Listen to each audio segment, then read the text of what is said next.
Praise God. Hallelujah. Hallelujah. So as we are gathering here and learning about the word of God, अब हम यहाँ पे जो इकट्ठा होकर जो परमेश्वर के वचनों को सीखने जा रहे हैं, first of all I give thanks my living God, one who given me strength to stand in front of you. जो सबसे पहले परमेश्वर को धन्यवाद करता हूँ, जो परमेश्वर ने मुझे सामर्थ्य दिया कि मैं आपके सामने खड़ा हो सकूँ। Then secondly I give thanks the authority one who given me this opportunity to share the word of God in front of you. तो मैं दूसरी बार धन्यवाद करता हूँ जो अधिकारी जिसने मुझे एक मौका दिया कि मैं परमेश्वर के वचन को आपके सामने प्रस्तुत करूँ। So as we know about our God, तो हम जानते हैं कि हमारे अपने परमेश्वर के बारे में, so as the Bible mentioning there, Luke chapter 1 verse 37, for God has nothing is impossible. तो जो लूका के वचन में जो लूका के 1:37 वचन में कहता है परमेश्वर के साथ कुछ भी असंभव नहीं है। Their mention is that for God is nothing is impossible. तो जो मेंशन है वो कहता है कि परमेश्वर के साथ कुछ भी असंभव नहीं है। But before that we look about this book author. तो उससे पहले हम इस जो पुस्तक को लिखने वाले जो उसने लिखा है उसके बारे में जानेंगे। The physician Luke is one of men, the one who studied about historical. तो जब हम लूका के बारे में जानते हैं वो एक ऐतिहासिक पुस्तक है। And the writer of this book was historian. जो इस वचन को लिखने वाला जो इस किताब को लिखने वाला वो एक ऐतिहासिक लेखक था। So here that historian or physician Luke is mentioned that for God is nothing is impossible. तो जो लूक जो वैद था उसने लिखा है कि परमेश्वर के साथ कुछ भी असंभव नहीं है। Why Luke is mentioned here for God is nothing impossible? तो क्यों जो लूका इस वचन को लिखता है कि परमेश्वर के साथ कुछ भी असंभव नहीं है। Let me tell you few things today. तो जो मैं आज के समय में आपको कुछ बातों को बताऊंगा। So as we know about our God, one who doing great things in this world. तो हम जानते हैं कि जो हमारा परमेश्वर है जो बड़े-बड़े कामों को इस दुनिया में करता है। And as when we look about the creation in Genesis chapter 1, the God one who created the whole universe through His word. जो हम उत्पत्ति के वचन में देखते हैं जो पहला अध्याय में कहता है कि परमेश्वर ने किस प्रकार से इस सृष्टि की अपने शब्दों से सृष्टि की. जो अपने शब्दों से सृष्टि की। So there we can find speak through what God has created all universal. तो इसमें हम देखते हैं कि परमेश्वर ने अपने वचनों से पूरी दुनिया की सृष्टि की। When the God speak and it's happened. तो जब परमेश्वर ने कहा तो उस समय वो हो गया। So we can see the sea and the plants of this earth, that everything is God created. तो जब हम देखते हैं कि समुद्र को और जो पेड़ों को जब हम देखते हैं सब कुछ परमेश्वर ने बनाया है। So God has created everything. तो परमेश्वर ने सब कुछ बनाया है। So let me tell you few things. तो जो मैं इसमें कुछ बातों को मैं आपके सामने बताना चाहता हूँ। The one who God created these things. So today are you able to do that same things? जो परमेश्वर ने उस समय जो कामों को किया आज परमेश्वर योग्य है उस कामों को करने के लिए। नहीं, जो परमेश्वर ने वो कामों को किया, क्या आप इस काम को करने को सक्षम हैं? तो जो काम परमेश्वर ने उस समय किया तो क्या आप तैयार हैं उस काम को आज करने के लिए? Through what God has created. जो परमेश्वर ने अपने वचनों से दुनिया को बनाया। So like that same you can able to do that things. तो उसी तरह से क्या आप भी तैयार हैं उस कार्य को करने के लिए? No. नहीं। Why? क्यों? For as a human this is impossible. Through word that create something. तो मनुष्य के लिए असंभव है कि अपने वचनों से कुछ भी बनाना। अपने शब्दों से कुछ भी क्रिएट करना है।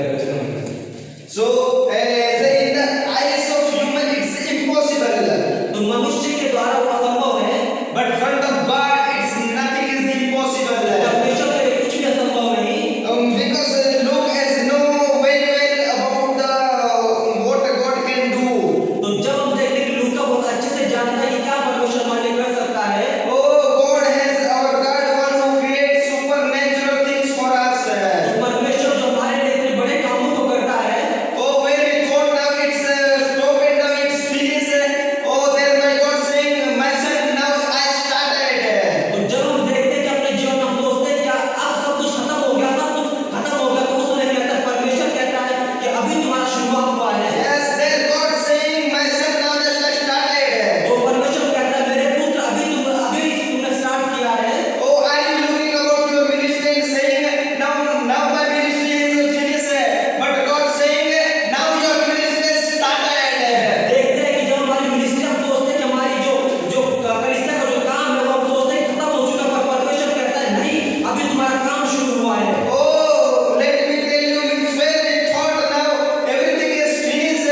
मोसेस ने ऐसा क्या किया कि परमेश्वर ने उसके जीवन में वो अद्भुत कार्य किया? मूसा ने ऐसा क्या किया जो परमेश्वर ने उसके जीवन में एक बड़ा काम को किया?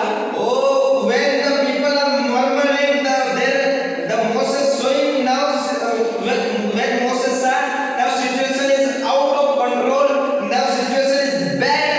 That time Moses went in the presence of God. तो जब इजराइली के जो लोग थे जो परमेश्वर विश्वास नहीं कर रहे थे, तो उस समय मूसा परमेश्वर की उपस्थिति में गया। Oh, then after God saying, तब परमेश्वर ने उससे कहा, sorry, means that we have to read the following verses. तो जो उसके साथ जो वचन है, Then Moses saying to Israeli people, जो मूसा ने जो इजराइल के लोगों से कहा, Moses saying, means with Pharaoh's army today you are saying you will never see again them. जो जो तू फिरौन की जो सेना को जो आज तू देखता है, तू फिर से उन सेना को नहीं देखेगा। Then after spending the time of presence of God, when Moses come and means what God said to him, then according to that Moses did, then we see the supernatural things, the divide of the Red Sea. तो जब मूसा परमेश्वर की उपस्थिति से आया, तो उसने जो एक बड़े काम को किया और उसने समुद्र को दो भाग कर दिया। So for that story we can understand for the front of God nothing is impossible. तो जब मूसा की स्टोरी से जान सकते हैं कि परमेश्वर के लिए कुछ भी असंभव नहीं है। Oh, the one who God has created the sea, that same God is able to divide that Red तो Sea. परमेश्वर ने समुद्र को बनाया, तो परमेश्वर उस समुद्र को दो भाग करने के लिए संभव है। Amen. आमीन। Hallelujah. Hallelujah. So let me tell you one more thing. तो मैं आपको और एक बात बताना चाहता हूँ। The people of Israel doesn't faith, but there only one person have faith, only one. तो इजराइली जो लोग थे उनको विश्वास नहीं था परमेश्वर पर, एक इंसान था जिसको परमेश्वर पर विश्वास था। For the faith of one person, क्योंकि जो मूसा का जो एक आदमी जो विश्वास था, for his faith, God has did supernatural things, things which He never did for anyone. जो उसका विश्वास था, जो मूसा का विश्वास परमेश्वर था, उसी विश्वास के द्वारा जो उसने काम किया जो किसी ने आज तक नहीं किया।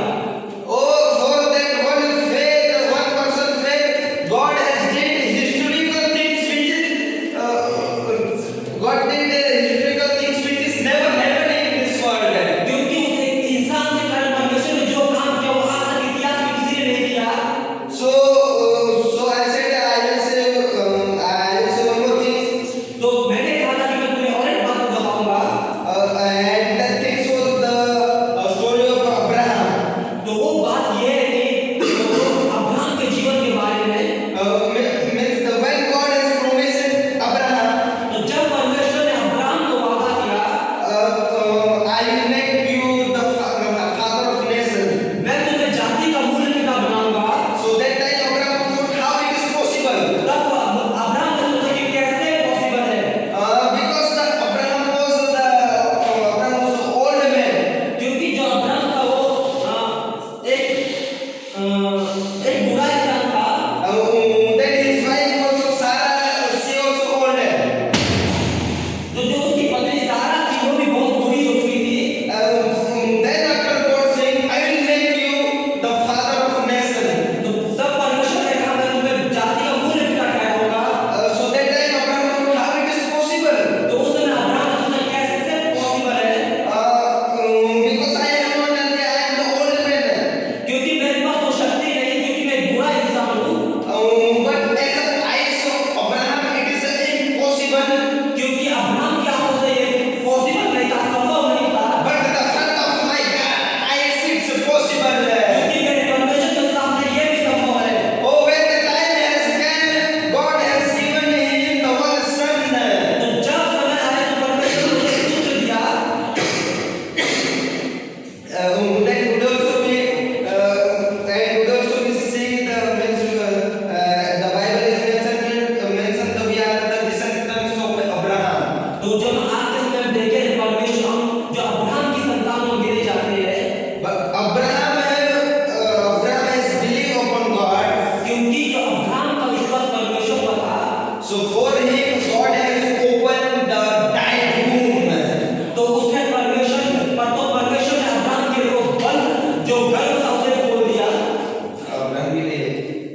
आमेन।